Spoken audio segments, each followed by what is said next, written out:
Hello and good afternoon, Xbox Nation. Welcome to this week's new episode of the Xbox Factor Podcast. I'm your host, Mr. BoomStick XL, and we have some really fantastic topics to get into. We're talking South of Midnight. Did you guys and gals check out the documentary? Because you should. It's really good. I have the trailer for that documentary in front of me. It's a minute, 18 seconds. It kind of gives you the gist.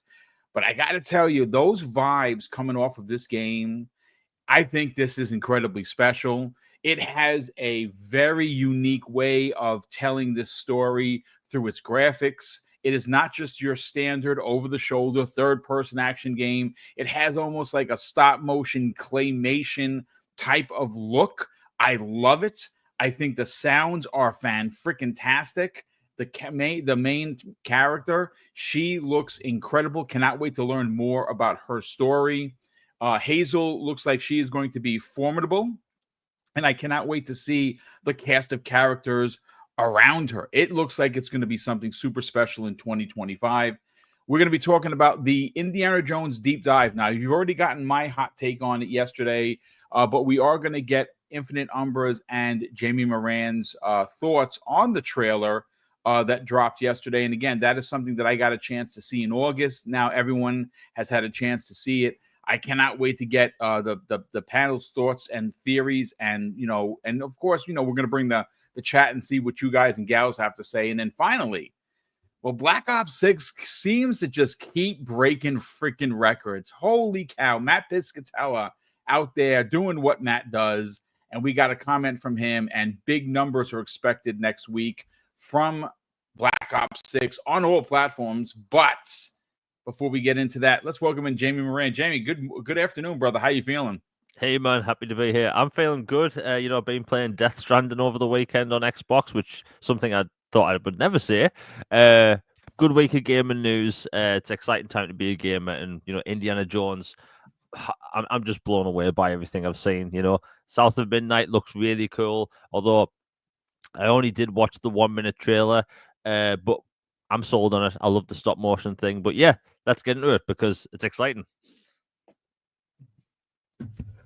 Well, it's great to have you back, brother. And listen, we're going to get into it now. We are waiting upon the arrival. And sorry for being off camera. I'm just actually messaging Umbra to make sure that he is, see if he is joining us. And again, if it's just me and you, that's fine. Louis is also on a business meeting. We'll see if we can get him in here in a hot second. But you know what, Jamie? Before I play the trailer. Of course, I want to welcome in the 200 people that are already here. So a big thank you to everyone that's already turned out. Well, we already got a super chat of the day. So let me get to that while we wait for Umbra's appearance. Elemento Pio, generous friend of the program. Here he is. He drops a very generous $5 super chat. And Elemento Pio says, I want to see some decent marketing for South of Midnight and every first-party title. They have Call of Duty money to do this now. No excuses. Yeah. Look, you're not wrong. Jamie, you know what? I want you to, while I message Umbra, I do want you to answer this question because I think that Elemental P is onto something. I mean, look, we've all said it before, and this is not trying to take digs at Microsoft. I know that they listen to the show. I can tell you who listens to the show, but I would prefer that I wouldn't. I know that big people within Xbox listen to the show. I'm incredibly honored that they do. And when I do talk as if they're listening. And I will say this, thanks to Elemento Pio giving us the nudge over the edge of madness. Xbox, you got to do better with this marketing. Your first party is your first party. And I don't know what it costs to market a game because I'm not a money market manager. I don't do advertising for a living. But I can tell you that word of mouth is only going to get you so far. People like Jamie and Umbra and myself and the folks in the chat, we're going to talk up South of Midnight. We're excited to talk up South of Midnight. But you guys have the Microsoft dollars. If you want this game to succeed, if you want a controller in hand for people to learn about Hazel and her heritage and her journey and the South of Midnight game, you're going to have to spend some bucks and market it correctly. Jamie, you want to add something to that? Yeah, no, I completely agree. Like I the content I make is focused around Xbox. I like Xbox. I love a lot of things they do, but marketing their games has always been a bit weird because you'll have these games that come out. Maybe it's like a Halo game or Call of Duty Black Ops 6, where marketing is everywhere. It's on the side of bus stops, trains, these flying signs with helicopters. Like they go all out, right? I mean, hell, when Halo Reach came out, there was someone flying around Piccadilly Circus in a real jetpack, right? They went all out. But for everything else, you don't really see that kind of marketing. And I understand that for new IPs, you don't really do that. But at the end of the day, it's like you have to get the name out there. You have to let people know these things exist. And I know that like Game Pass is Xbox's main focus when it comes to their releases. And maybe the way they look at it is maybe we shouldn't spend, tens of millions of dollars marketing this game if it's going to be a Game Pass title. Because back in the day, let's say with Halo 4, like Halo 4 sold like 12 million copies, and they knew that was going to be a success financially before it even released. Same with Gears 3, same with Gears 2, and like they would just pump endless amount of money into the marketing cycles. And then you have these new games now where Xbox has like this wide range of first party games across a wide variety of genres. And you don't really see marketing, not much, Yeah, Uh, yeah. it, like Flight Simulator releases next week. I didn't expect to see a mass, marketing push for that game because Flight Simulator is niche. I'm doing air quotes, but it is a big game for, especially on PC, and a lot of people on Xbox will enjoy it as well. But like for Indiana Jones, like, they did fly a blimp, I saw that, and somebody was hanging off of it, right? yeah, Like, that was like, I guess I'm assuming it's a dummy, not a real person, but someone was hanging from the plane. yeah, and that is cool marketing. And I think if we see Microsoft push in maybe the more viral space when it comes to the marketing of their games, that could work as well. Look at the replacer for Call of Duty Black Ops 6, right? That dude was in everything, and everyone thought it was funny, and everyone was talking about it. Viral marketing works. It doesn't have to be expensive. Look at the movie studio A24, right? They are a small studio. They pump out all these like indie like style movies, and they go off viral marketing for all of their movies, right? I mean, they are going to be making a Death Stranding movie, and they want to make more big movies that actually generate revenue. But like for the most part, they rely on viral marketing. You get celebrities tweeting out certain things, certain ARGs, and it works. And I think that's what Microsoft maybe has to do for things like Indiana Jones. Well, not Indiana Jones, maybe South of Midnight, because that's a new IP. But we do need to see Microsoft push more when it comes to marketing their first party titles, because nobody will look at South of Midnight and think, okay, that's an Xbox game, because the marketing is nowhere to be seen. Microsoft needs to get out there and have, these new faces, these new characters, or characters in general, be associated to Xbox. And that's what marketing does. We just need Microsoft to go out there, spend the money, put the effort in, and they can do it. And I hope they will, because that's how we get sequels and stuff. And I think it's an area that Xbox needs to improve on, and I think it's something they should, and I think it's something they can. I absolutely agree, and you know what? I really can't wait to see. Like, we have been waiting for the cadence of Xbox, the one per quarter, right? And that's something that they talked about going back a couple of years. It's a big part of how they uh, present themselves to the market, and it's something that is going to start. I believe they're going to hit that cadence and then some in 2025. One of the things that we've seen, unfortunately, this is another year of that, where the first half of the year you had Hellblade. You had a couple of really great Game Pass editions like Power World and a few others that were exclusive to the box. But the second half of the year, especially the last 3 months of the year, super loaded with Xbox and some of the games that they have marketed for, as well as are exclusive, like Stalker 2, which comes out in a couple of weeks. I want to see a more cadence. And I think if that does happen, if there becomes a cadence of every 3 months, there's a banger, right? Banger for 3 months, another 3 months banger. what that ultimately is going to do is, at least in my opinion, is you're going to see the same kind of tenacity for Xbox and its first party and Xbox Game Studios titles like you did for PlayStation during the 2018, 2019, and 2020 years.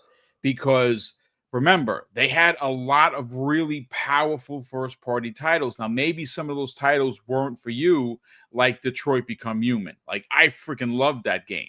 Or maybe God of War wasn't for you, or maybe Spider-Man 2018 wasn't for you, or maybe one of their other titles that came out in that 3 block of a year weren't for you.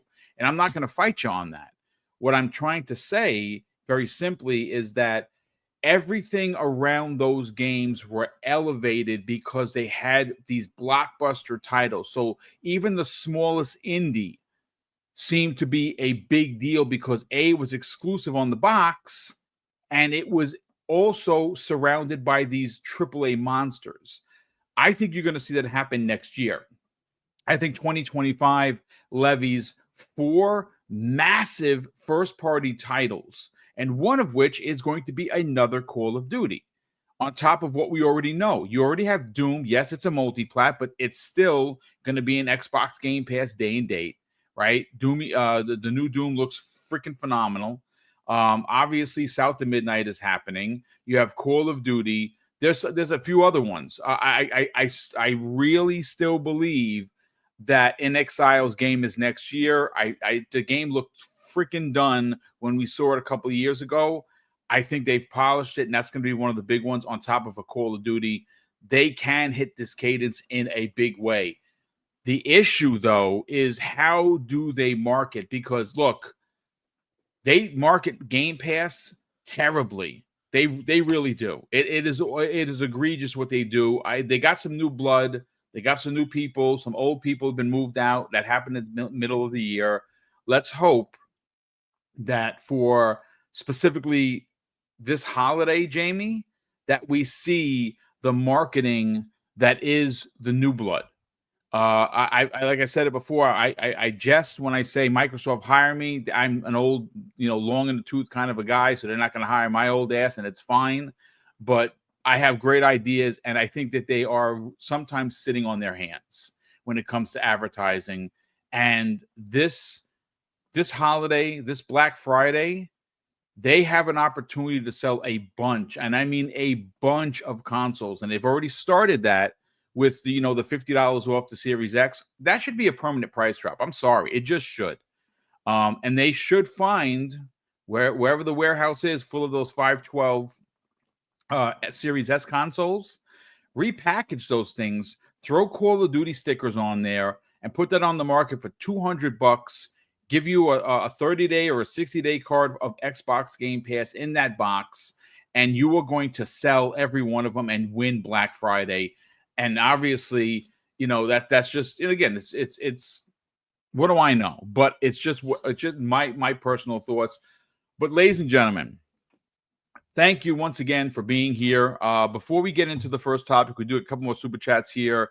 OG Frost drops a very generous $5 super chat, and this is a big win. It's a W, folks. Another W for Xbox Game Pass subscribers.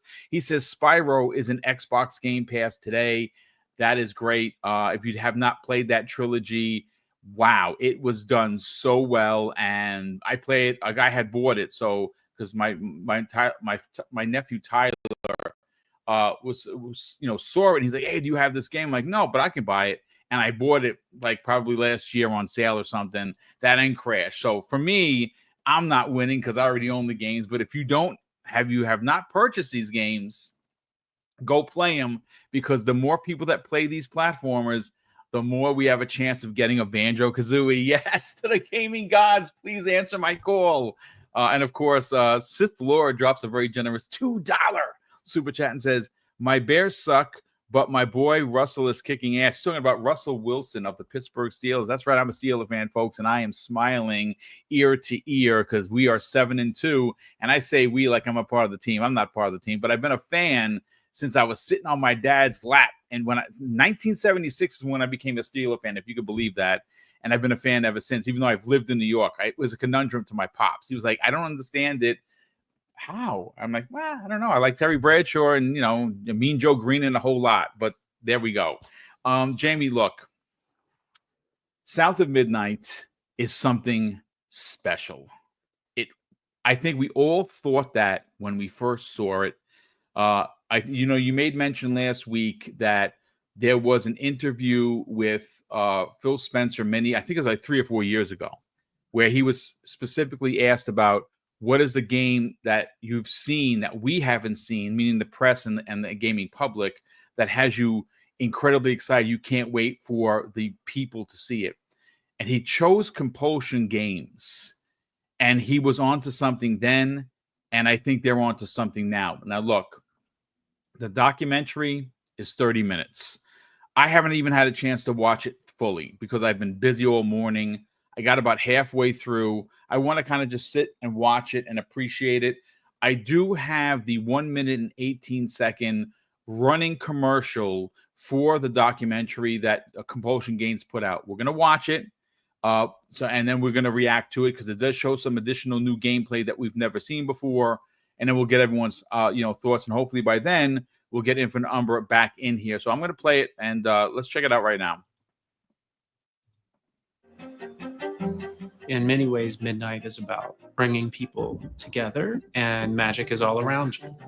It's about learning empathy for people who aren't like you. It's finding hidden strengths. It's so beautifully powerful, and I think that it just sort of leaps off the screen. There's so much atmospheric potential. The landscapes, they're almost like a character in and of itself. We made these concept songs for all of the creatures. It's not often you get that creative license. Her journey paralleled with my journey, and like many of our journeys. Did Mama know about this? She discovers the world is more than what she has known it to be. Coming up against all of these monsters and large creatures where she can communicate with them, heal them, learn from them. Watching Hazel just fly through the world doing all of these things is just a lot of fun.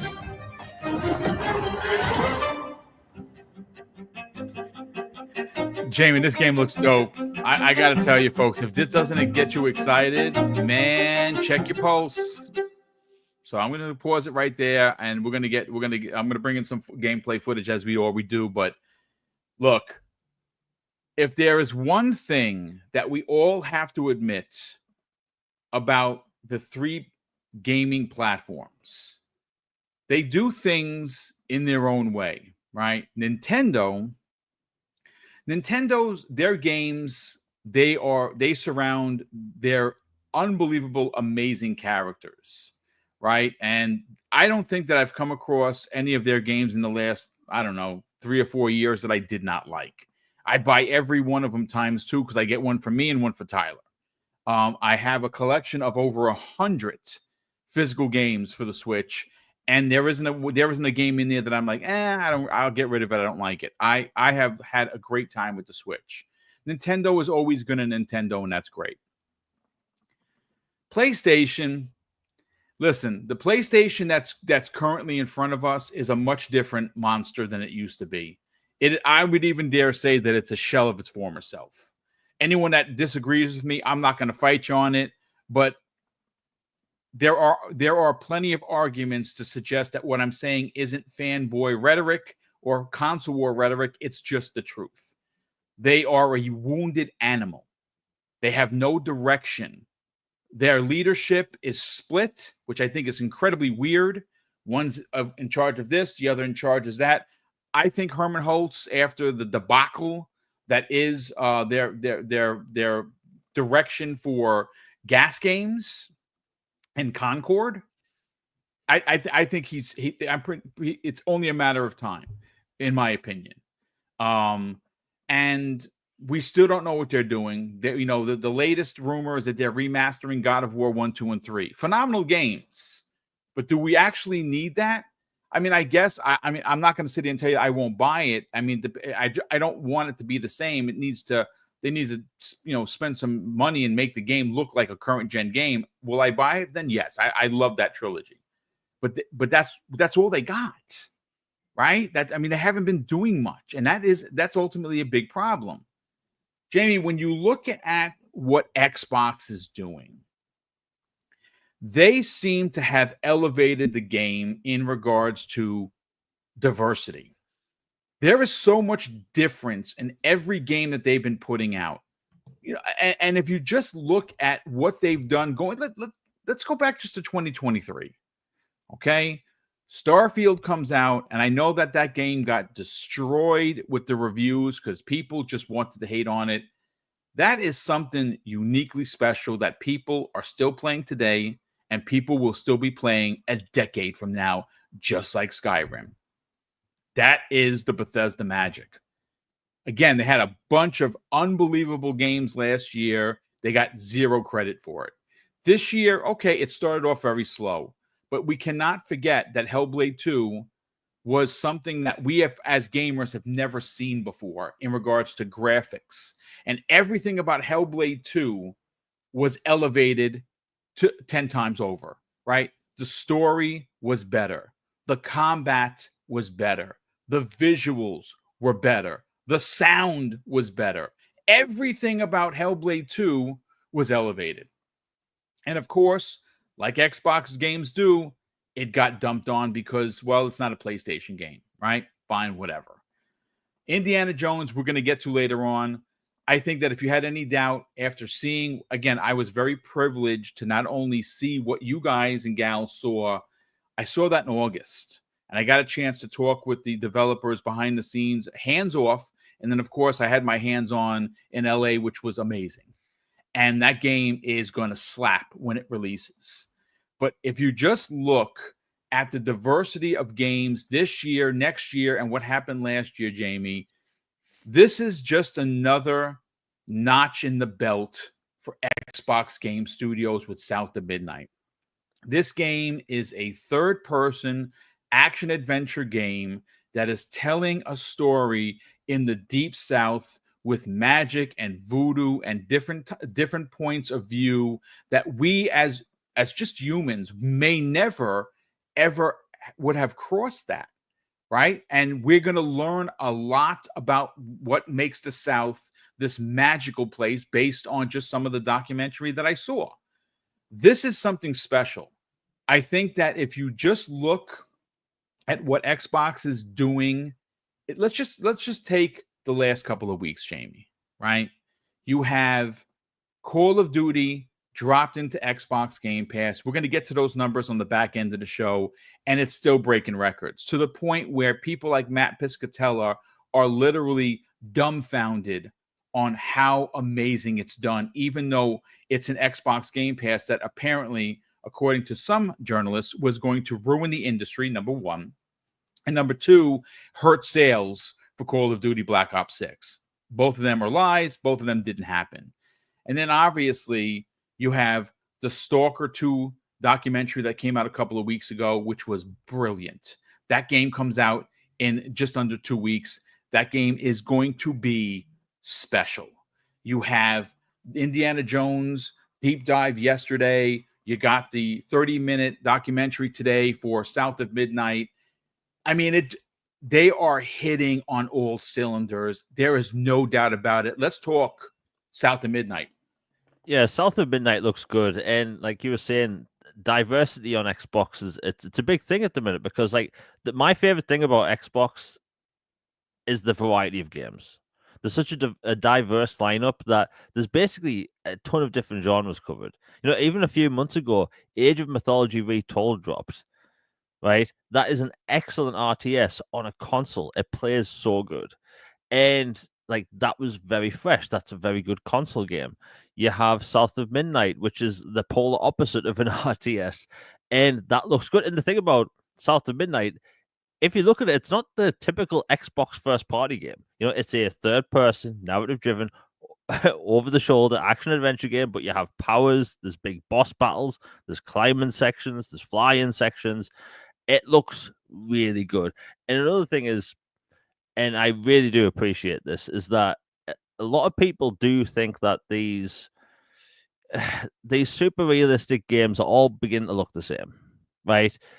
And this is going for an art style. One of my favorite things about the 7th generation is that those consoles weren't capable of photorealistic graphics. So developers were coming out all the time with these cool art styles. Like BioShock still looks good all these years later. Yeah. Because it wasn't trying to be photorealistic. And then you have now where almost everyone is trying to get photorealistic graphics out. And I'm kind of tired of it. I want fresh art styles, and this is that. This has got that stop motion art style. It's kind of in the vein of Arcane on Netflix or the Spider-Verse movies. Yes. And it works really well in video games, and I hope we see more of that. And look, if you have a giant talking catfish in a video game, I mean, I'm sold. The game looks fantastic, and like you were saying, like the variety on Xbox is key at the minute because you'll have people say that, oh, well, PlayStation's selling 5 to 1, 1 billion to 1 or whatever. Like, who cares? I'm not like these people aren't making money off these like Sony consoles being sold. Like, I'm here for the games. And we were told for 4 years that power doesn't matter. It's all about games. Well, guess what Xbox has got this year? Bloody games, Yeah, right? a lot of them too. Like the partnerships are wild at the minute. Stalker 2 releases on the 20th of November. You have Sniper Elite Resistance launching in January, which isn't that far off. Indiana Jones is the first AAA Indiana Jones game in the modern times we've had. We haven't had an Indiana Jones game on Xbox since 2004, I think, or 2003 with it's been a minute, dude. Yeah. And like it's been a good year for Xbox. Like, and people will play it down, but it's been a good year. There's been a lot of variety. Hell, we're getting Flight Simulator 2024 next week, and in that game you can save people from mountaintops or oil rigs that are on fire. It's like a really cool concept for an addition to a flight simulator. And as someone that plays on Xbox a lot, like, I want variety. I don't want the same thing regurgitated to me over and over and over and over again. And that's my favorite thing about Xbox. Like, I get different genres all the time. Next year is going to pop off because they have Avowed, which is a 30+ hour first person or third person RPG made by Obsidian, which is a hub based RPG and not open world. Thank you very much. And you have South of Midnight, third person action adventure game. You have Fable, third person fantasy action RPG. And obviously there's going to be a Call of Duty game next year, which is apparently a sequel to Black Ops 2. And like, so far it's looking like there's a wide variety of games, and I suspect Xbox will have, just putting out there, another RTS for consoles, such as StarCraft ported to console. But all in all, it's like a wide variety of genres, and I love that. Like, yes, I was saying about 20 minutes ago about the marketing thing, but Xbox, like, they have the games. And for years and years, people have been saying Xbox needs to go out there, get new studios. They got them. And then people were saying, but we need games. And here they are. And as a gamer, I'm satisfied. I'm not having to talk about a pro console every 5 seconds because there's no games to talk about. We have games to talk about pretty much every year going forward when it comes to Xbox. And you've never been able to say that before, because in the past, Xbox had like less than a handful of studios putting out maybe one major first party game a year. And now it's the complete polar opposite. They have so many games launching each year that they had to push Avowed into next year because of a crowded season. So, like, everything's looking good. South of Midnight looks fantastic. I do wonder when that'll come out. But so far, I'm very happy with what I see. I mean, I listen, I don't know how you could walk away from the original trailer of South of Midnight and be like, whoa, I don't know exactly what's happening, but this looks dope.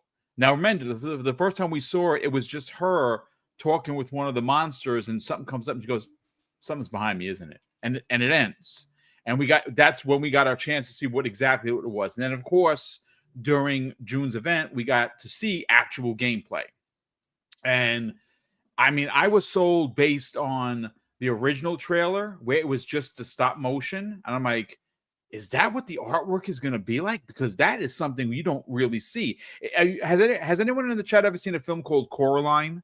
Great film. One of Mrs. Boom's absolutely favorite. That's what it looks like. It looks like the kind of artwork, or the art style, I should say, from Coraline. And that's going to be in the game. That's going to be the game you're playing. Like, how could you not like that? I mean, listen, there's a whole mess of reasons why you wouldn't. And if I'm not going to argue with you if it's not you don't fancy it, fine, whatever. I'm not going to argue over schematics. I'm super stoked for it. It's another solid new IP that Xbox has for Xbox Game Studios from a first-party game. And like I said, the biggest thing that many Xbox gamers have asked for years is for Xbox to have first-party IP that could stand toe-to-toe with Sony's third-person, over-the-shoulder, story-driven, adult-themed content, and it's happening. So again, maybe it's not for you, and if it's not, well, you can try it out in Game Pass, and you don't have to spend $1 past your monthly subscription fee. For me, this looks like it's going to be something that I cannot wait to get into. Like I said, I didn't get a chance to watch through the documentary all the way through. I will watch it after the show, but I am incredibly jazzed for this game. I think that it really does do a lot of what we've all been asking for. And that's the thing, going right back to the diversity thing, Jamie, there are so many different genres that games are coming out for that are first party. It's bonkers. It really is bonkers. Next year, you have Avowed to open up the year in February. Avowed looks to be an Obsidian joint that we all have been asking for. If you are a fan of Obsidian, I'm a huge fan. They're going to answer the call. You, of course, got Doom, The Dark Ages, which looks bonkers, right? You got a new Call of Duty. You got South of Midnight. I really think NXIL's time-traveling game, it's coming. I really do think that's going to be next year. Listen, again, it's one of those things that if you were waiting for Xbox Game Studios to answer the call, Jamie, I think they have 10 times over. But, you're never going to win everybody over, and that's perfectly fine. Look, I don't know what happened with Infinite Umbra. Maybe he's working late. Maybe he even fell asleep because he does work midnight. So if we don't get him today, we'll get him back next week. Don't even worry about that. But I want to get into Indiana Jones. Yesterday I had a chance to kind of just mention it. Fuzzy talked about it. Unfortunately, Fuzzy didn't get a chance to watch the deep dive. I already knew what was in it because I was fortunate enough to have been there and actually, got a chance to see that in August. But Jamie, I want to hear your thoughts because one of the things that I saw online, you of course it's online, you expect negativity. But that's not the case with this. I saw a lot of people very excited for this game, even though it's in first person. Some of the talk that you saw online is, wow, I didn't expect it to look and feel like an actual Indiana Jones film. That is what they did, and they did it to such great degree. It literally feels like you're playing a film. And if you're a fan of it, and again, I don't know who this hits for. I think anyone over 30 is going to appreciate this game. Anyone underneath 30, I don't know, to be honest with you. But there is something special here as well. That game is coming out December 9th. That is this year. That is how Xbox closes out the year, which is freaking huge. I want to get your thoughts, man. What did you think about the deep dive, Jamie? I mean, I'll put it out there. I'm a huge Indiana Jones fan. I love the first 3 movies. I specify the first 3 movies because like all of us. Yeah. Oh my God, that last one was just awful. But Indiana Jones, the original trilogy, I love, and that's what I want from this game. I want to feel like I'm in like that universe with those characters, and that's what I took from this, And I love Machine Games. They developed the Wolfenstein titles, and people might think I'm making fun of Indiana Jones when I say this, but I actually mean this as a compliment. It actually looks like a Wolfenstein game. but with puzzles and more different routes to different areas and stuff. And that's what I wanted from this. Like that, I was excited about Machine Games making Indiana Jones because how much I like the Wolfenstein titles. And one of the best things that they do as first person developers is action. Not necessarily just shooting, but like action, like fist fighting, melee combat, throwing knives and all that stuff. And you've got that in this, and I love that. And it does look like a Wolfenstein game, and that's kind of what I wanted from this.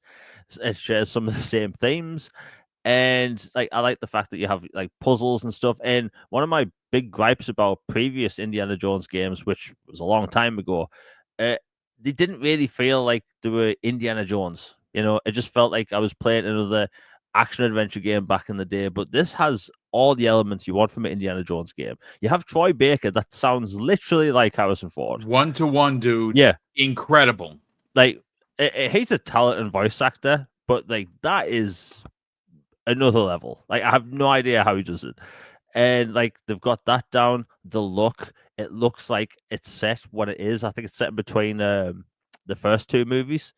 It's actually what Indiana Jones actually set, believe it or not, between all three films. Like it's literally between. So it's what I love about this is it's an adventure that we've never seen. That is exciting, Jamie. Yeah, and to have a good Indiana Jones story, like, is something I've been wanting. Like, by the way, for people that haven't seen it, the Indiana Jones and the Dial of Destiny has an opening 25-minute section where it's set in the past and they use like CGI and stuff to make them look younger, and it's some of the best Indiana Jones content ever made. And then you see the rest of the film.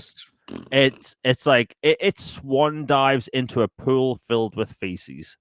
It is awful how bad that film is. I don't know what they were thinking. And like I've been craving good Indiana Jones for years since I was a little kid, and like I haven't had that. And this looks like it's going to be that. The action looks good. The puzzles look interesting. The characters are there that look cool, and it looks like something that an Indiana Jones fan has been wanting for a long time. And I've been wanting Indiana Jones games. For people that don't know, there was an Indiana Jones game on 360 and PS3. It was cancelled back in like 2007 or something, and it looked amazing and never saw the light of day. And we haven't had a bloody Indiana Jones game on console, not including Lego, for about 20 years. So that's depressing. But it looks like Machine Games have knocked it out of the park. And like, I did watch your preview. It was fantastic, by the way. I thought that the game looks good. It's everything I want to see from a first-person shooter. That's Indiana Jones, and I like the fact it changes from first person to third person when you're swinging from one area to the next or climbing or whatever. Kind of like Deus Ex Human Revolution, which I really like. Yes, and I actually want more games to do that because it mixes it up a bit. And like, let's be honest, if they did the whole, hey, this is a full third-person game, so many people would be coming out of the woodwork saying it's just an Uncharted clone. And I don't want it to be third person. I want things to be different. I like the fact it's Machine Games doing what they do best, first person action. And like I've been sold on this since I heard that they were developing it. And now that I've seen it in action, like I've seen enough. I'm good. I want to play it. And thankfully it comes out in just under a month. I think it's going to be a huge game on Xbox. And like you said, like who's it going to appeal to? Is it going to be people below or above the 30s? And honestly, I think you're right. I think it will mainly appeal to people maybe above 25. But I think that it's fair. It's going to have enough variety that like look at the people that's subscribing to Xbox Game Pass right now. There's a lot of people that only play Call of Duty. They'll look at this and think, this is another first-person shooter, and they'll pick it up and they'll enjoy it. That's how people get introduced to other games because of Game Pass. I think a lot of people, more people than most think, will actually enjoy this game. I'll say this. There was a comment here from someone that I've never seen in the chat, so I want to welcome him in. JVC and Sons. Welcome to the program, brother. Thank you so much for being here, and thanks for interacting with the chat. He says something very interesting. I will play it when it's the third-person option comes out. Now, that's a great question. Look, here's the thing. I played it in first person as it's meant to, the story is being told. There are third person instances, and what I mean by that is when you are swinging using the whip, when you're climbing, there are certain other instances that I'm not going to get into that I saw. You'll see it for yourself. And obviously, the story, when it's being told, it pans back and you see Indiana Jones in the set. Like he's there, he's interacting with the people. It's that pulled back third person perspective. That is a great question, though. Do you think at some point that there's going to be a third person option? Because again, Avowed is like that from Inception. Avowed gives you the opportunity to play in third or first person, which is dope. I'm probably going to play it in third person. But then again, I said that about Starfield, and there were instances where I didn't mind third person, but there were a lot of instances, especially with the big gunfights, I played first person. I went back and forth. I wonder if this is going to be an option, or could it even be an option, to be honest with you? Would it be something that Machine Games would consider if enough requests come in? Because again, I think you're onto something. If this, and I think Jamie this is spot on, and you folks, please push back if you think I'm being facetious. I think this game is going to review well, even though it's first person. I'm actually trusting the gaming media to review this game correctly, because you saw what I saw. I played it. There's nothing wrong with the game. It moves and flows great. It has a great story, great sound, great voiceover. It's everything you could want in an Indiana Jones game. But I wonder if there will be at some point maybe an option that they go and they develop for. What do you think about that? Because, Jamie, you said something interesting. You said if it would have been third person from Inception, all that would have been known as a ripoff or a clone to Uncharted, even though Uncharted is literally a clone, a copy of Indiana Jones. Yeah, I find it funny, this topic, because people talk about first person like it's worse, and I don't get that. I've heard this time and time again. Will it get a third person camera? Why? We don't have this talk when Call of Duty comes up. We don't have this talk when Halo comes up, even though it is a thing for multiplayer at the minute. But like, why are people obsessed with having a third person mode? Like, do you want to see Indiana Jones? Congratulations, he's in cutscenes.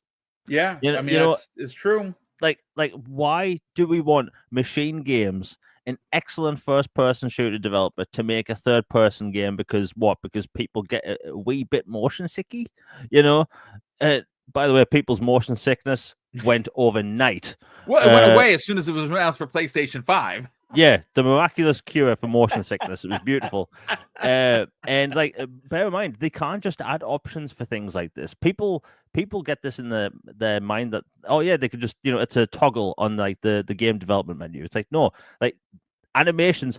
Oh, no, it's got to be built for the game. Yeah. It can't be shoehorned in, otherwise it's just not going to work. Yeah, and it's also the perspective that you see, like elements in games, like first-person games.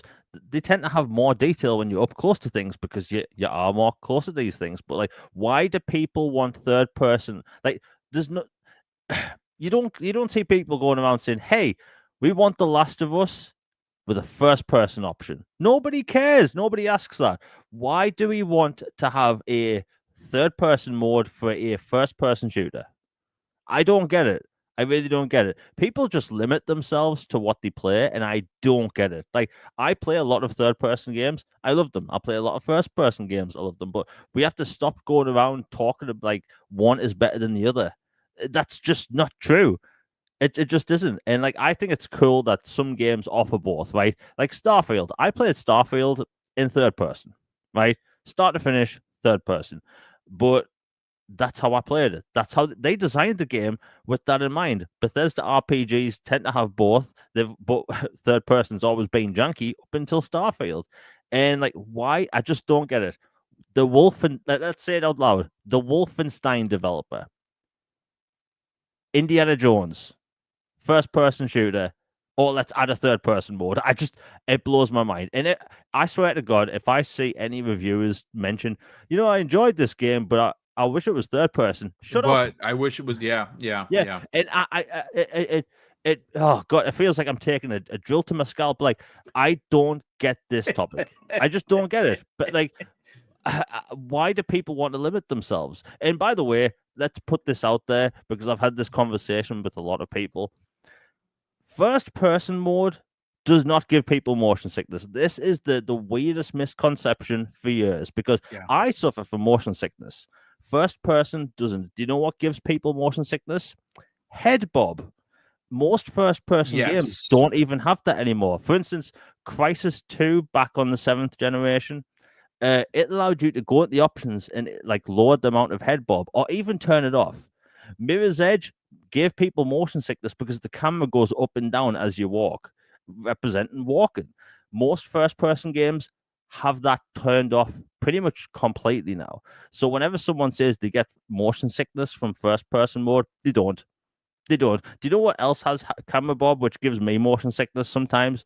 Thankfully, I can get past it. Gears of War, when you do the roadie run, right? Yes. When the screen shakes all over the place, like it's, like one of those handheld camera movies, and that gives me a little bit of motion sickness. That's why whenever I post Gears of War clips on Twitter, I'm never running around. And look, I think it's cool that some games offer the ability to, have both. That's cool, but not all games are made like that in mind. Bethesda, they've had third-person modes going back to what, Oblivion, and they've always controlled terrible. Now, thankfully, they're good. Right, Starfield in third person is really good, but like, why do we want Machine Games, a first-person shooter developer, making a first-person shooter?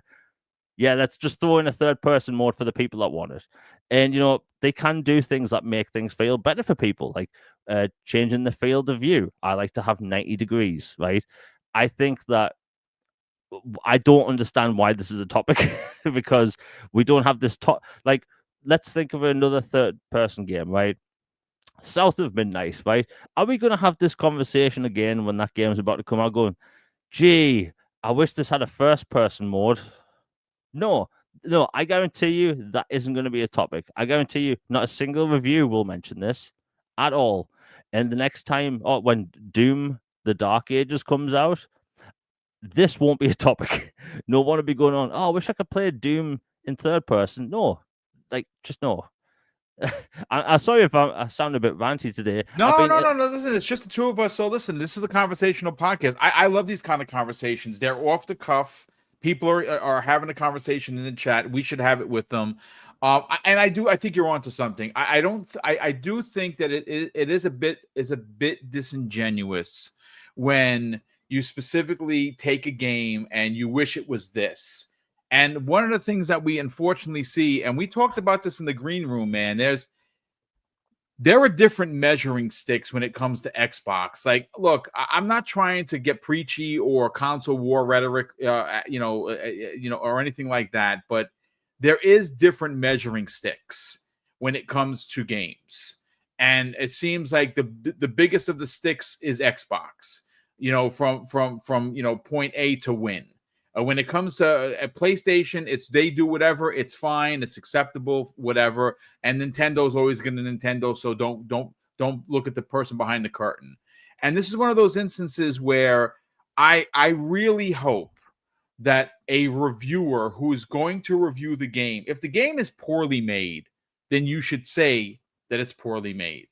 What shouldn't be the conversation for Indiana Jones is exactly what you just said, Jamie. Oh, the game was great, but I wish I had a third-person mode. That's not what you are there to do. If you are a content creator or a journalist and you are reviewing the game, you must review the game based on what you played. Not that you wish it was this, because that's what you got a lot of with Starfield. Oh, the game was great, but it didn't have this. It's just one of those things that, to me, it seems like the measuring stick is different. And it's a bit annoying, to be honest with you. It is a bit annoying. Just review the game for what you are playing. Not the game that you hoped or wished it was. It's the game that the developer delivered to you. If you don't like the game, you shouldn't be reviewing it. That's number one. If it's not your genre, you should review something else, because that's how you get disingenuous takes. And again, look. At the end of the day, folks, reviews are getting less and less valuable unless they are your favorite content creator or your favorite. Like for me, I like some of the reviews that come out of VGC. Do I like all of them? No. Do I agree with all of them? No. There are plenty of other websites that I like. I'll go and I'll read a review because I happen to like the journalist. I've used their stuff on the channel. I'm like, yeah, let me see what this person had to say. Do I always agree with them? No. Review it yourself. I don't know about you folks. I haven't bought or not bought a game based on a review since like Nintendo Power, 100 years ago. Because back in the days, there was no internet. You went to the store with your mom and pops, and you got how many games did you get as a kid? I got like 3. That you do get a good report card, your birthday, Christmas. My parents weren't rich. So when you went to Toys R Us and you flipped open, remember the big walls where they had the tickets in Toys R Us, and you used to flip up the thing, and you had to buy a game based on you flipping it up and reading the back of the box. You'd be like, "Ooh, that looks good." But if you messed up, you stuck with that game. You know what I'm saying? So these days are different. And of course, I'm showing my age, but needless to say, I'm super excited for this. Indiana Jones comes out on the 9th. I am reviewing it. I can publicly say I have been confirmed that I'm going to be reviewing the game. So I'm very excited to review it.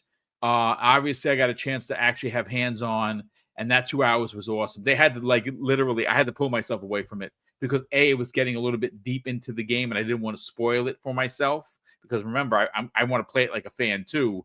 But I ran out of time. It was like 2+ hours, and it was awesome. But look, before we get into the last topic, and we're talking Black Ops again, because, man, that game just keeps winning, and I keep winning. I don't know whether you guys are sick of me playing my winner circle pictures or my videos of just decimating people. I had a run the other day, Jamie, where I think I took out like 11 people before I got killed. It was magnificent. I was in such a zone. They could not contain the animal that I became in this game. And for an old bastard like me, I am very proud of myself that I can hang with these kids because I am getting some of the boards. I'm 20+ kills per board. And I haven't played Call of Duty in freaking years. But man, oh man, does this game keep winning. When it was supposed to kill, remember, Game Pass was supposed to kill Call of Duty. It was not, according to some analysts, it wasn't supposed to sell, and it just so happens to be selling really well on all platforms, including PlayStation. We'll get to that in a hot second, but man, there's been a lot of super chats. Let me just catch up with them. Let's see. So Elemental PO drops an additional very generous $5 super chat, and Elemental PO says, "How did we ever get to the point where fidelity is so good that devs can make anything they want, but how sharp and how does it run?" Yeah, I mean, I think, look, that's a great question. I think we're just spoiled. I just think that people take things for granted. And I'll say this, Elemental PO, I'm old, right? I don't shy away from the fact that I turned 54 this year. But turning 54, I say that I haven't said this in years, so get ready, folks. The one thing that I love about not only being 54, but being a gamer is in 1978, my pops, who was a blue-collar dude, right, came home with the Atari 2600 and 3 games. And I swear to God, like, we weren't rich, folks. We were below middle class. And I always, in my mind, said, how do my pops afford to do this? And somehow he did it. He saw we played it at someone's at a friend's house, and I was just blown away. and he just surprised us. And from 78 to current, I have been a gamer. And why I appreciate every time I put on a game from a publisher of 1,000 to one person like Ponicle, who made Vampire Survivors, is because I got a chance to experience gaming from sticks and dots to what we're seeing on the screen now. And I feel so unbelievably privileged and lucky to have that, to be able to say that. The issue with a lot of these reviewers that are in the journalistic community right now is their first experience is PlayStation 3 or beyond, right? And that's the problem, Jamie. That is ultimately the problem. Anything you want to add to that? Yeah, nail on the head there, man. Every time I hear someone like you'll see this on Twitter, I'm sure people have seen this, where did you start with gaming? And it'll show you a picture of like a Wii, a PS3, and a 360. And I'm not even kidding. I literally want to walk into traffic. Like, why? No. We can't be having that. We're not going to be calling the 7th generation retro. I see those journalists out there. Don't do that. I cringe. Like, oh, remember the 360, that retro machine? Shut it. Oh my God, like, that's great. I hate that. I cringe so bad. And like, look, if there are journalists that did start on the 7th generation, and man, they missed out, right? Yeah. You know, like as a kid, like, little bit of backstory for me, like, I grew up in a household of gamers. Like my parents were into gaming. That's how I got into it. Dude. And like my mother, she used to be getting the high scores in the Pac-Man machine at the pub. Right? That's freaking awesome, dude. That is so cool. I love that. And the thing is, when I was a kid, I didn't actually understand the concept of console generations, because we had a console in basically every room of the house. You know, the PlayStation, I think, was in my room. The N64 was in the living room. The NES and the Atari was in my parents' room, and I think the Sega Mega Drive was in my brother's. And like, I just would go around the house playing whatever games and think, oh, well, these games look different. So I didn't actually understand the concept of console generations, and I think that's why, like, going back to playing older games, it doesn't really bother me. You know, I play 7th gen games all the time. I love that generation. And like, I love that, like, I've played games from all those different generations to now, and I've learned, you know, how gamers came along. And like, when I see these like gamer journalists, and they can't say anything about a game that released before, like, you know, 2005, I want to off myself, because it's depressing for one thing, and it's like they know nothing. And it really shows in the way they talk, the way they talk about gaming. And like, maybe this is like the inner old fart of me coming out, but like, I can't stand the young generation of journalists. They are just the way they write. It's just terrible. I'm going to get some flack for this, but like, it comes off very unprofessional. I mean, look, it's you can just based on some of the writing you can see. And again, listen, if you're, I'm not insulting anyone. If you're a young person, you know, good for you, because you're going to see gaming potentially reach the holodeck level or Ready Player One, when I'm going to be long buried and dead. And I'm very excited for you. But the truth is that I think the spoiled nature of gamers is not so much on purpose to be D-bags. I think it's just their inexperience to appreciate where gaming was and where it is now. And I think that has a lot to do with where they started. That's just my thoughts on it. Again, I could write a thesis on this, and I would love to do it, but I'm not in school. Nobody would read it anyway. JVC and Sons drops a very generous $2 super chat. JVC, great to have you here. Great question before, and thank you so much for the generosity. Our very generous friend, Will Broke Boy Lewis. Brother, I am so sorry.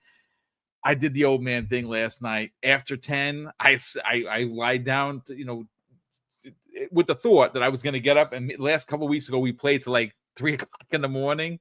I fell asleep. I didn't get up. So we're definitely going to get down today. Will Broke Boy Lewis drops a very generous $5 super chat. And he says, unfortunately, being the game is releasing in December. It's too late for TGAs this year, and I think it will be forgotten about next year.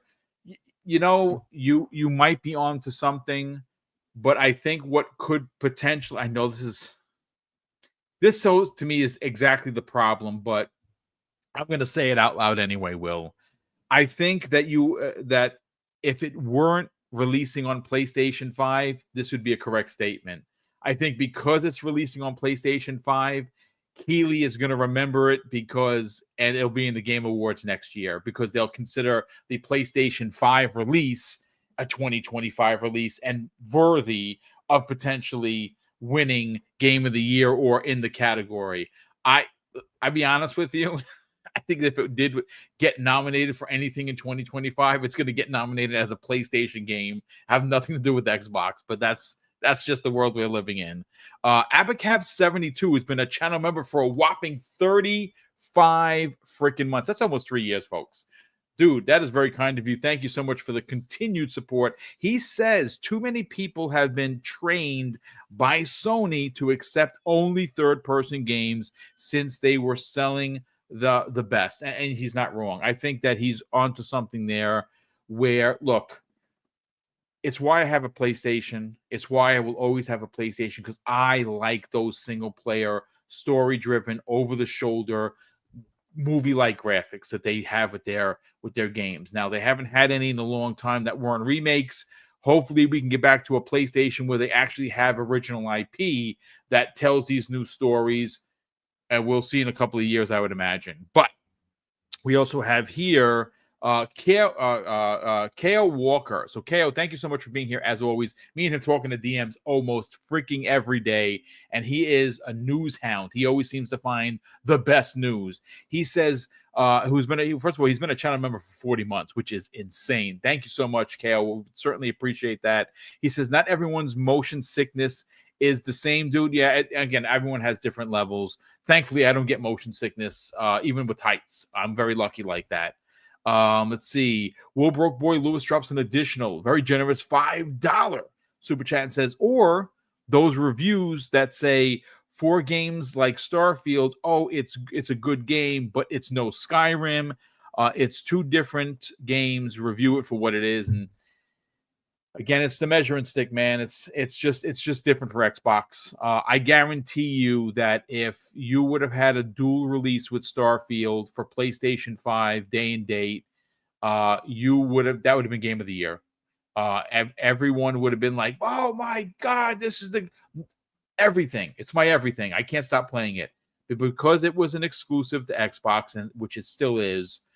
There were people like Dan Stapleton of IGN who made it a purposeful effort to give it a 7 and basically say that it was an 8, but then he went back and thought about it. Who the frick? Who says that? Who actually says that? Well, that's the gaming media. I'm not saying everyone is like Dan Stapleton because he's his own person for a lot of really not so great reasons, but. It's gaming journalism is just not the same, and I do not weigh it like I used to. I find it to be just amusing at points. I do read some journalists that I like their stuff, but most of the stuff is just garbage. It's like the Inquirer. They write to get clicks and likes and subs. It's gross. Let's see. JVC and Sons drops an additional. Very generous $2 super chat and says Nintendo and PlayStation 1 and 2 equal, for third person. It's look, Nintendo does their own thing. PlayStation used to kind of do their own thing. Now they're just doing remakes, remasters, and reskins. They need to go back to being weird PlayStation to be relevant again. Hopefully they get there. We'll see. Thank you for the additional $2, brother. We also have Will Broke Boy Lewis drops not one but $2 super chat. So Will says this: I'm just behind you, Boom. Atari versus the television. I would have went with Atari, but I did have both. I wound up getting the Intellivision secondhand. I think I traded. I'm not even inclined. I think I traded like Transformers for it or something like that. Like I used to trade with my friends all the time. I think that's how I got the Intellivision. Do you remember the ColecoVision? I wound up buying that with my daily news money from a friend. And he remember those big controllers that had the joysticks and they look like boxing gloves. That came out from when Rocky came out, which I had, which is ColecoVision was dope. That had the only real version of Donkey Kong, which was freaking amazing. And he also drops an additional $2 super chat and says that deep dive today of South of Midnight, amazing. Yeah, it was phenomenal. But Jamie, we got to get into some Black Ops 6 talk. Why? Well, it keeps making the news. So I sent over to our DM some stats that Charlie Intel posted, but I first want to go and read what Matt Piscatella said, because next week is when the big numbers are going to drop. So, folks, look, we were all told that Black Ops 6 going into Xbox Game Pass was going to do a whole bunch of things. One, we were guaranteed that it wasn't going to grow Xbox Game Pass. There were certain content creators and even journalists that said it's not going to move the needle. Well, that was a lie, and that has happened. Next week, we'll get the exact stats, according to Matt. But it also, we were told, Jamie, that, well, with Xbox Game Pass, you know, it's in the side, it's a thorn in the side of the gaming industry. It's going to ruin gaming as we know it. People aren't going to buy games. As a matter of fact, because Xbox is now that Call of Duty is now considered Xbox first party, somehow or another, sales were going to diminish on PlayStation. People were going to boycott the game. That's what we were told. I'm not going to say what knucklehead hat-wearing content creator said it, but you know exactly who I mean, because we don't have to name names here. That's not my business. But we were told that Call of Duty Black Ops was going to fail.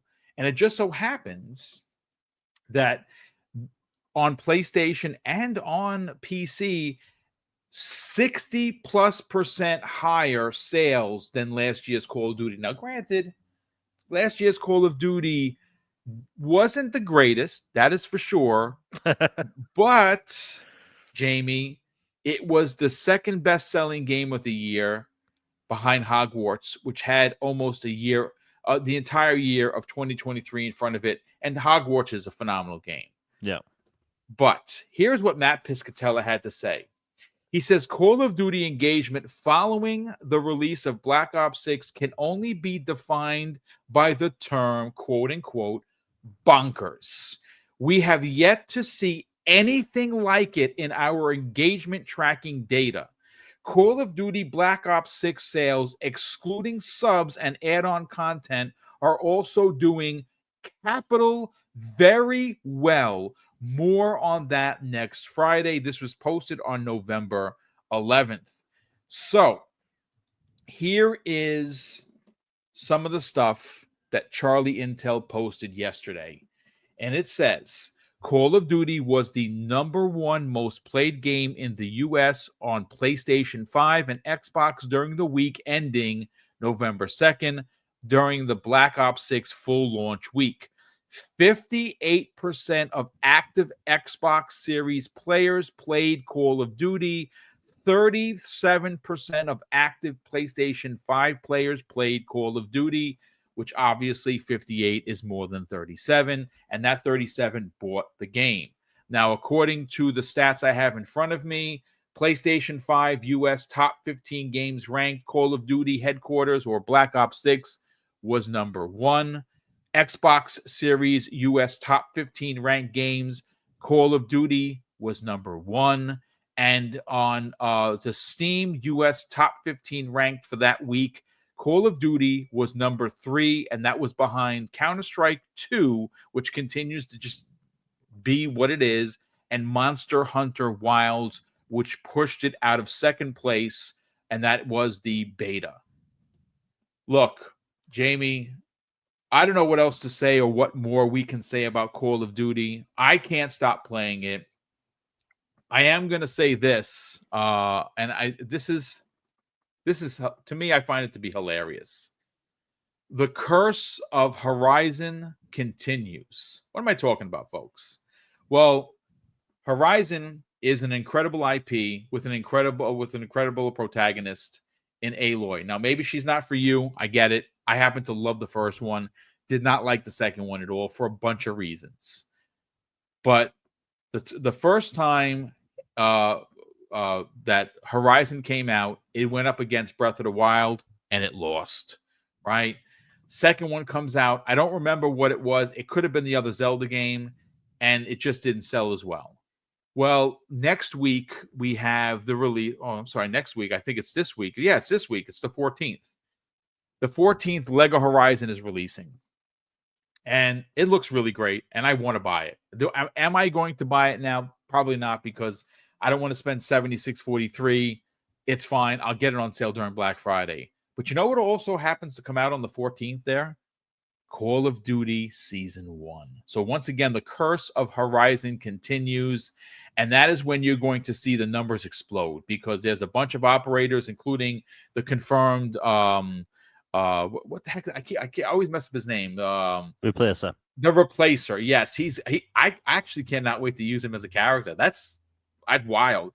I'm disappointed that Master Chief isn't the first one, though. Maybe we get him next month. Maybe we get him because they said that there's going to be a second, maps and stuff coming out halfway through these the first season. So maybe we'll get Master Chief then.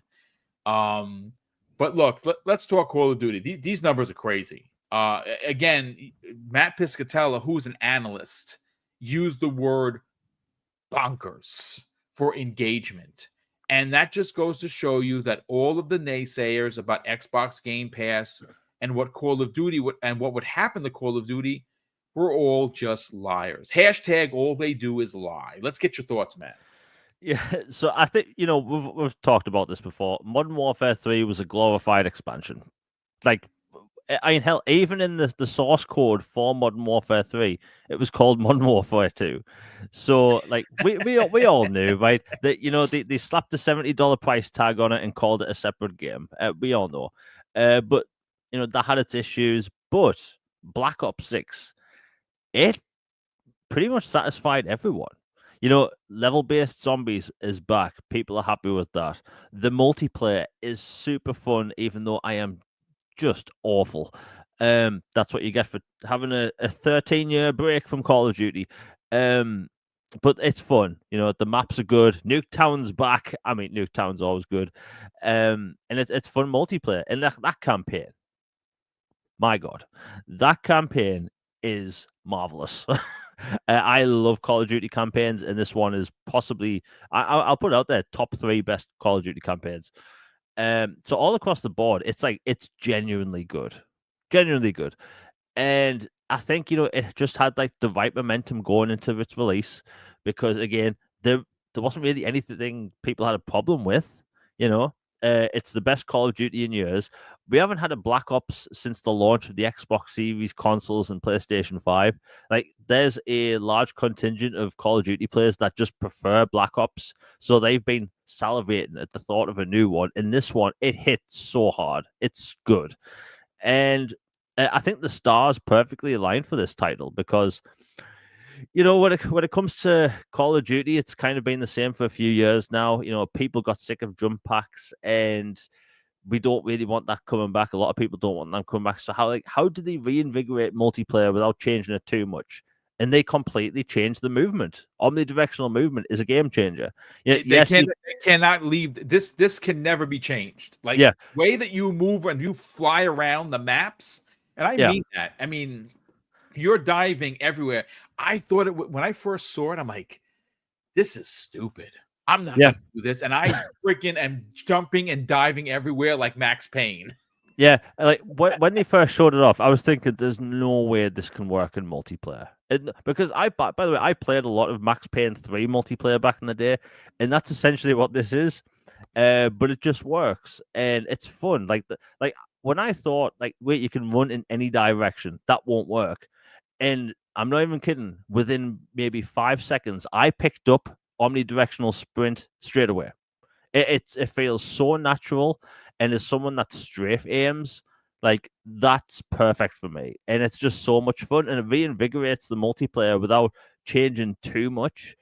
And like it's just satisfying everyone. Look at Warzone Resurgence. They're going to change it so they're getting rid of the backpack, right? Getting rid of the backpack is going to make games way faster, way better to play, and you're going to have people like don't basically cheat.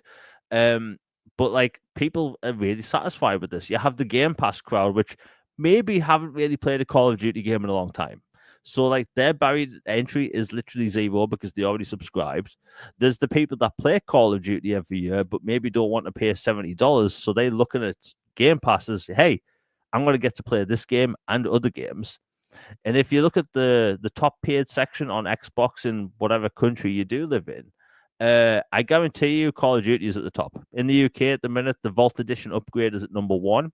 And the £99 version of Call of Duty Black Ops 6 is at number 3. Right? People are buying this game even though it's in Game Pass. Yes. And if people are subscribed to Game Pass, they're getting the Vault Edition upgrade because they're getting all the the cool goodies and stuff. I think it's just been a really good Call of Duty release. And I think, time and time again, there's normally one aspect people are really unhappy with when it comes to Call of Duty. This time around, it hasn't had that. And it also had the viral marketing thing go with it as well. So they've had a successful Call of Duty, they've had a good Call of Duty, and a viral Call of Duty all launch at the same time. And by the way, I bet Microsoft is very happy with this because the amount of money that game generates in skins, it must be disgusting how much money that game makes. Dude, I'm not gonna sit here and lie to you. I know someone had said to me if there's skins, because I'm so into this. I wish we could use some of our old skins. Like I'd love to run around as Ash. You can't, which is fine, because it's stuck to zombies and Modern Warfare 3. I hope that they allow you to come over because I do have some skins that I purchased. But dude, I cannot wait for. I hope we've talked about this before that they really lean in on Xbox first party with their skins. I really hope that you see a Doom guy, a Master Chief, a Marcus Phoenix, because they're going to get my money. I will say that. Yeah, I mean the multiplayer essentially is a vessel for skins because back in the day, sound old there. Back in my day, Call of Duty, the way it generated money was you buy the game at launch for $60, and then bear in mind, think about this: Call of Duty never used to have microtransactions. No, right? You had to buy a map pack once every 3 or 4 months, and then that was it. Nobody was running around like Homelander or Rick Grimes from The Walking Dead, right? It's just like people were just buying map packs. And now, like people, they have access to the multiplayer if you buy the game up front. But they have a lot of really good skins. Like I haven't really been on the store much, but with Modern Warfare 3 and 2, like you could get like Fallout outfits. You could dress up as Voltron. Right, they had all sorts, like all the different characters from The Boys. Like the multiplayer essentially is a vessel for microtransactions, and people seem to be very happy with the skins you can get in that game. Hopefully they do make it so you can play as the characters you've bought in the previous Call of Duty games, but the stars aligned perfectly for this. And like, look, people are saying that Game Pass was going to be the end of Call of Duty, or Call of Duty was going to be the end of Game Pass, and that wasn't the case. No. And I think it was silly for people to put Call of Duty like on such like a high pedestal for Game Pass that it would potentially crumble the service. Like Game Pass has been around since 2017 and it's still here. And Call of Duty has proven that, like, look, it can still sell and it can do well in the subscription service. I think the interesting number will be like, what's it done for Microsoft's overall console growth? Because they have pushed consoles with this in the UK. I know they have done in the US. So, like, I think Microsoft's very happy. As a player for Call of Duty, I'm extremely happy and very satisfied because it's a fantastic Call of Duty release, and there's nothing really bad about this one. No, nothing at all. I can't find any, to be honest with you. I think this is a phenomenal release. Call of Duty's back in a big way. Shout out to I hope I'm pronouncing it Turbian Das. actually reminded me, and thank you so much for the save. Forbidden West went up against Elden Ring. Again, just the luck of, they just have bad luck when it comes to that game. It was Breath of the Wild first, and it lost. Elden Ring, it lost, and now obviously it's not going up against a game per se, but it's going up against Season 1 for. And again, look, people, I'll say this: I think more people are going to buy it. Forbidden West, Lego Forbidden West, Lego Horizon on Switch, because Switch gamers love Lego games. I love Lego games. When that releases on Xbox next year, and it will, I guarantee that's going to be first quarter 25. They're going to release it because Sony needs money. Let's be fair here. If we're calling it down the middle, they need to recoup $400 million, and keeping a game like Lego Horizon exclusive. We'll put in the game everywhere, but Xbox, it doesn't make any sense. So that's going to be happening. Are any other titles going to come over? Well, we'll see. We'll see what their managerial changes for 2025, because I think there's going to be quite a few next year.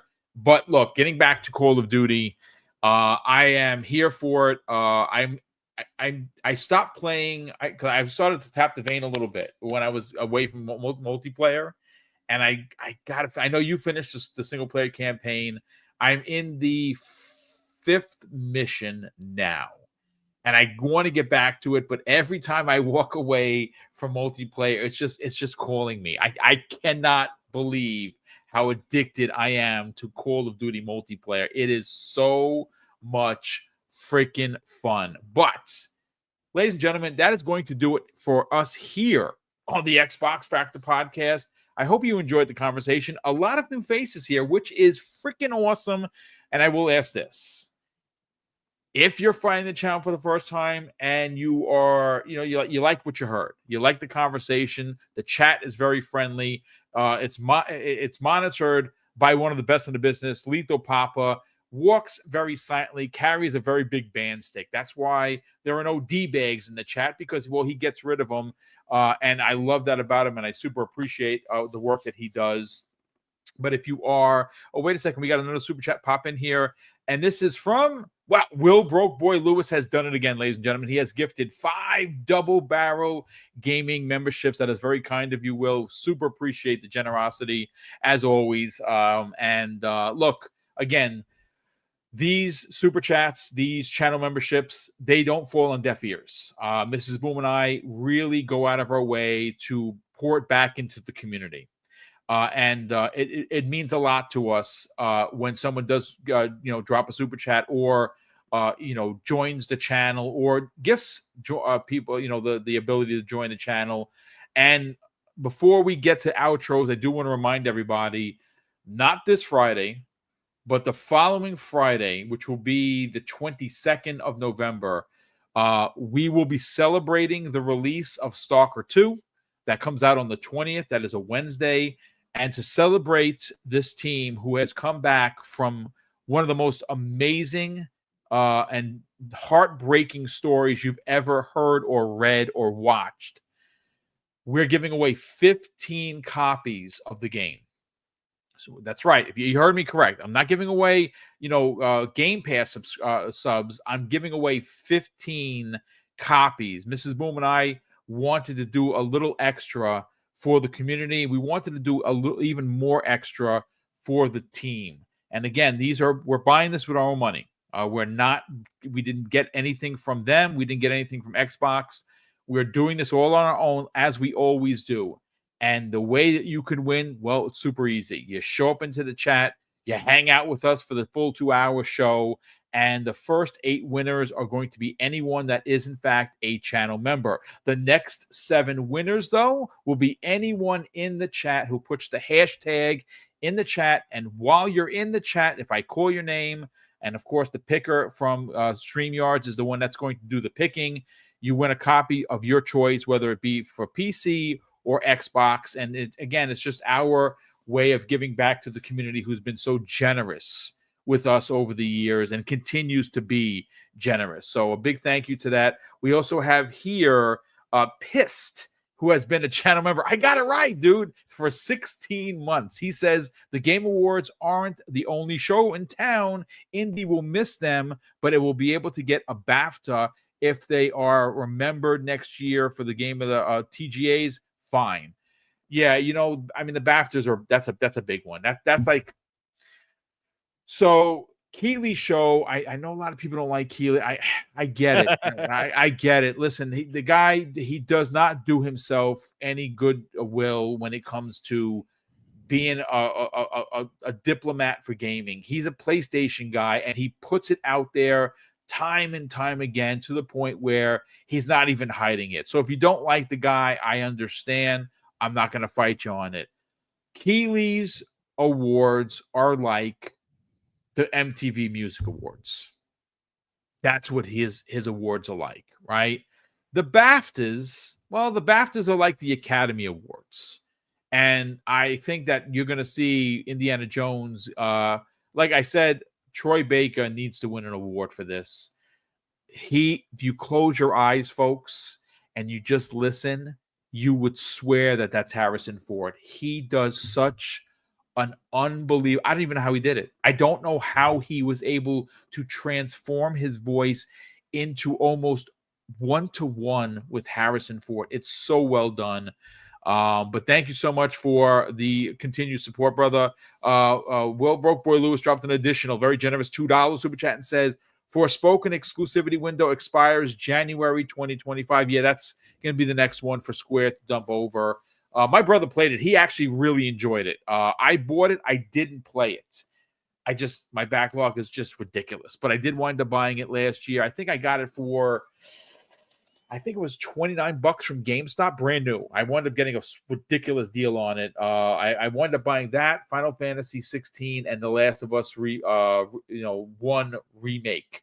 And I paid about $100 for all three. That's how I like buying games. That's when I spend the money on PlayStation stuff. But let's go. We have one more super chat from Will Broke Boy Lewis. Drops an additional $2 super chat and says, sorry, Boom, Melina 8. Well, you know, you're not wrong. Hellblade 2, I want to win. Not Troy. Yeah, you're not, you know what? Yeah. I think personally that Hellblade 2 is going to rack up at the BAFTAs. I don't even know if it's going to be even in the game of the year, and it's gross. I'm not agreeing to it. I think that if it's not part of the game of the year conversation, then we already know the fix is in. That's just me. I'm just saying, but we will see. But Jamie, you have a show later on this afternoon. You and Logan Meyer do a great job on a podcast, folks, that you should be listening to called All Things Xbox, and it's going to be live tonight. 6 p.m. Eastern Standard Time here in the U.S., which of course is much later in the U.K., but it's definitely a show that you need to listen to because it's no toxicity, it's no clickbaitery, it's just jokes, it's just fun talking about games, and more importantly, talking about Xbox games. So, Jamie, sell the brand. Where can people subscribe to your YouTube channel, but more importantly, follow you on social media? Yeah, thanks, Boom. It's always a pleasure talking with you. And by the way, before I talk about my podcast quickly and my channel, I just want to say that I'm sarcastic about 90% of the time. So if people think I'm being harsh, I'm just being over the top on purpose. Right? I don't think you're sarcastic. I think you have fun. That's. Yeah, it's been. If you're from the northeast of England, you kind of have to be sarcastic all the time. It's in our blood, but can't help it. But yeah, so my YouTube channel is The Elusive Gamer. I exclusively make Xbox content with a bunch of Mass Effects. I'm obsessed with Mass Effect, it shows. But yeah, The Elusive Gamer, it's Xbox content, and on Tuesdays at 6 p.m. Eastern, we have All Things Xbox podcast, which is focusing on Xbox, no toxicity, no console war stuff. The chat's always fun over there, and I like to keep it pro Xbox, and that's the way it's going to stay. No doom and gloom, not on that show. So yeah, that's 6 p.m. Eastern, and my Twitter is Jamie Moran UK, where it's exclusively gaming and jokes. Well, indeed. So again, folks, if you enjoy this conversation with Jamie, you're going to get the same kind of conversation. Him and Logan Meyer do a phenomenal job. Before I do my spiel for the outro, we do got one more super chat from Brian McHenry, generous friend of the program. Drops a very generous, outstanding $5 super chat and says, "Hey guys, love the show as always. Just curious, would you consider an option for a third person or first person as an accessibility feature?" Talking about, I guess he's referring to Indiana Jones. I think that the way that they want to tell the story is from first person. I'm not going to fight them on it. I play the game. I think it works. I think the third person aspects of it do scream that they could potentially add a third person mode because they're there in the game. But I don't know if that's artistically how they want to tell the story or not. Look, if there's an option for it, I'll try both. I have no problem using the first person mode or playing in first person, but if there's an option, maybe they get it if they have enough requests for it. Maybe they do that. But I think the reason why they chose not to make it a full-on third-person game, and this is just my opinion, is that they didn't want to be unfairly critiqued and compared to Uncharted. I think they wanted to tell the story of Indiana Jones through the way that they saw, the lenses that they saw it. And maybe Todd Howard will talk about that, and someone will ask him in an interview, why did you go with first person versus third? And maybe he'll answer that. Hopefully he does, but I don't care one way or the other. If there's a third person, I'll try it for sure. Just like Starfield, I would definitely give it the old college effort. Let's see. So listen, ladies and gentlemen, that's going to do it for us here. Again, if you found the channel for the first time or you enjoyed today's conversation, I ask that you consider subscribing, hitting the like button before you get on out of here. And if you're feeling ultra generous, share this out on social media. Mrs. Boom and I would be incredibly grateful for the push. We are on the hunt for 16,000, and we are 600 and I believe 68 away. I know it's a lot, to be honest with you, but we're cooking. And we can get there with your help. Again, we're not going to get 668 new subs before the end of the year. It's unlikely. We're already almost a third through November, but the closer we get to 16K, we can look further down the road because, of course, you want to hit those mega goals, 20K, 25K, 50K. Will we ever get there? Well, we don't know, but we're going to give it the old college effort. And, of course, big thank you to all of the super chats that popped in here today and the channel memberships that continue to power the show and allow Mrs. Boom and I to do the big giveaways. We can't do it without you, so big thank you there. And, of course, I'm going to close out the show with something that's incredibly important to me. Hopefully one day, folks, it'll be important to you. And that's something that my dad taught us when we were kids. And he would say, Craig, treat others how you want to be treated. And also, it doesn't cost anything to be nice. You live by those rules, son. I can guarantee you're going to have an awesome day. So take care, everyone. And we'll see you next week on the newest episode of the Xbox Factor Podcast.